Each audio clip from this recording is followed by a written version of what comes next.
আসসালামু আলাইকুম এভরিওয়ান, কি অবস্থা সবার? আজকে আমি অনেক দিন পর হুট করে মাওয়া চলে আসছি আর আজকে থেকেও গেছি।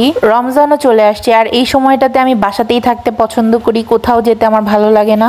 এনিওয়েজ, আমি আসার পর দিদু আমাকে আর আফরিনকে বলল তোরা আর কবে রামেন বানাবি, কস রোজা যেহেতু চলে আসছে। ওই দিন যখন বাজারে গিয়েছিলাম তখন রামেন বানানোর সব কিছু নিয়ে আসছিলাম আর এর মধ্যে দিদি আমার জন্যই ওয়েট করতেছিল, মানে আর বানায় নাই সে। তো এদিকে আফরিন বলতেছিল চল আজকেই বানাবো।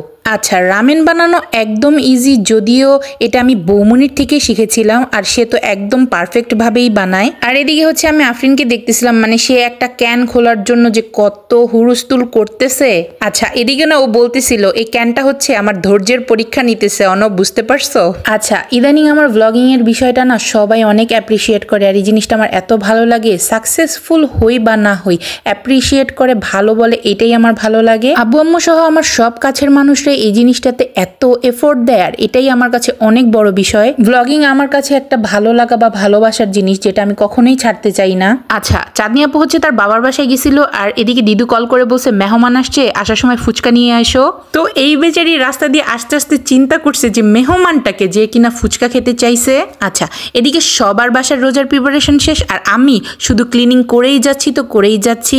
আর এই ক্লিনিং এর চক্করে আমার বাকি কাজগুলো এবার করাই হয় নাই। আর এবার হচ্ছে গত বছরের মতো আর প্রি রমাদানের ব্লগ আপলোড করতে পারিনি। এনিওয়েজ, এদিকে আফরিনকে বলছি আমাকে একটু হেল্প করো, ও আজকে অনেক হেল্প করে দিছে আমাকে, মানে সবকিছু হচ্ছে রেডি করে দিছে। তো এই তো রামেন প্রায় ডান আর আমার আব্বু এটা অনেক পছন্দ করে, আমি বাসায় প্রায়ই হচ্ছে বানাই। তো আজকেরটা আলহামদুলিল্লাহ মজাই হয়েছিল।